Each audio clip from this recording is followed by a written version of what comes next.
Zando Penguin Audio presents These Days by Lucy Caldwell. Narrated by Lisa Dwyer Hogg. No one feels well or happy just now. No one in wartime can quite escape the illusion that when the war ends, things will snap back to where they were, and that one will be the same age one was when it began, and able to go on from where one left off. But the temple of Janus has two doors, and the door for war and door for peace are equally marked in plain lettering: no way back. And the dead are not more irrevocably dead than the living are irrevocably alive. Sylvia Townsend Warner, Private Correspondence. These days, though lost, will be all your days. Louis MacNeice, Selva Oscura. The Dockside Raid. Chapter 1.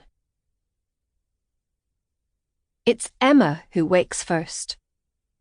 Emma has spent what there's been of the night so far running, searching, racing through the corridors of her dreams. When she eventually found her supervisor, Sylvia's face was stern under her steel helmet. And when Sylvia stepped out onto Templemore Avenue to talk to her, because of course she was where she always is, where Emma should have looked first, she was incandescent with rage, more furious than Emma has ever seen. "How many times," she asked, "are you going to do this?" And in the dream Emma understood. And when she wakes, her mouth is bleeding, where she's bitten the inside of her cheek in her sleep, struggling through her dream to find the right thing to say. She has not been sleeping well for weeks. Mother says it's the effect of night shifts, playing havoc with her body's natural rhythms. Mother, not that she would explicitly say anything, of course, because she manages anyway to make it crystal clear, even by something as seemingly innocuous as the angle of her knitting needles, does not approve of Emma's volunteering for the first aid post. The night shifts, 3 or 4 each week, the male wardens who tend, in Mother's opinion, to be a rough sort. How is Emma ever going to meet anyone suitable there? Then there's the danger of the dawn walk home, even though they do most of it as a group or in pairs, and there is more often than not a lift to be had from one of the auxiliary drivers. No, she doesn't approve of any of it, and only reluctantly the public service side of it, because surely there are other ways that Emma could contribute to the war effort. "What?" says Emma. "Like knitting?" They never actually have these conversations, of course. For Emma, though, the first aid duty has been the first thing in her life that has made sense. A natural progression from those years spent as a junior member of the St. John Ambulance Brigade. If only she can overcome her body. On nights she's not on duty, she goes to bed as soon as the ritual of the blackout blinds is done, taking a strong dose of aspirin to help knock her out. But she wakes, always, around 3, and sometimes even earlier, lies there helpless in the suffocating dark, somehow unable to switch on the lamp or sit up and try to read a book, a prisoner of her racing thoughts, enthralled to the house's creaks and ticks and night noises, listening helplessly to the grandmother clock in the hallway, dividing up the quarters of its remorseless hours, until outside she hears the first blackbird, soon joined by the robin's cheerily cheer up, and the burble of the song thrush, and another wretched day has begun. There is a strange, stark clarity to the thoughts you have at 4 a.m. They fade as the day reasserts itself, but you know they're still there, patient, cunning, treacherous, lying in wait for the next time, and the next. You seem to know things at those times that you cannot articulate in the day, about who you are and how you should be living your life. Emma's hands shake as they feel for the glass of water on her bedside table. Her whole body is shaking. Sylvia's face so furious. She tastes the blood in her mouth. She needs to get back to Sylvia, she thinks, because there are things that she needs to say. And if she doesn't say them... She realises that she didn't wake voluntarily from the dream, not even at the behest of some desperate instinct to protect herself or flee. It was something else that jolted her awake. And then she hears it again. The long roaring whine of a plane flying overhead, unmistakable, the crackle of what must be gunfire, then a dreadful, dull, booming thud. But no sirens, she thinks, have sounded. She finds the switch on the lamp, and her head swims in the sudden flood of light.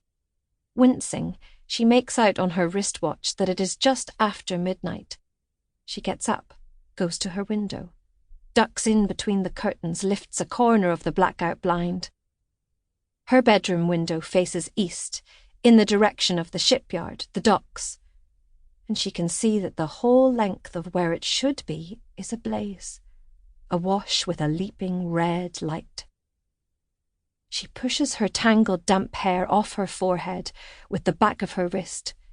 She can feel her heart, still not quelled from her dream, thumping anew. As she watches, tries to make sense of what she's seeing, there is another burst of gunfire, another bright flare. A few seconds later, another great, juddering thud. "Mother," she says, and the word is a scratch in her mouth. "Mother," she says again, this time louder. "Father? Mother? Audrey? Paul!" She's shouting now, stumbling back through her room, bumping her shin on the corner of the bed. "Wake up! Wake up, everybody!" A moment later, as if her cry has woken them too, the sirens sound. Oh, that unearthly wail of them, rising and falling, far and near and far, an ancient keening, which seems to scoop something from the pit of your stomach. Footsteps, voices calling, doors opening, the rest of the family coming out onto the landing. Audrey in her nightgown, hair tumbled round her shoulders, hopping as she tries to pull on socks. Paul bleary-eyed in his flannel pyjamas. Mother in her hairnet, tying the cord of her pale winceyette dressing-gown. Father's normally slicked and parted hair awry, shouting for Mother to help find his spectacles. Already shouting out about gas masks too, about getting under the stairs. "Now, for heaven's sake, hurry up, now!" "It's happening," Audrey says, her voice thin against the sirens. "Is it really? Is it happening?" There have been 24 red alerts since the war began, all of them drills or false alarms. But this? "How many times do I have to tell you? Gas masks!" Father yells. "For crying out loud!" Emma hurries back into her bedroom to get the cardboard case from under her bed. She stands blankly for a moment. What else? Her helmet. She lifts a cardigan slung over her chair, her shoes. Can't help going back to her window one more time. The clatter of guns, the fizz and whine of what must be incendiaries. She cranes to see where they might be coming from, where they might be landing. Cutting through the wail of the sirens, the distinctive drone of another plane right overhead. Another. The pane of glass shivers inside its criss-cross bands of tape. She steps quickly back.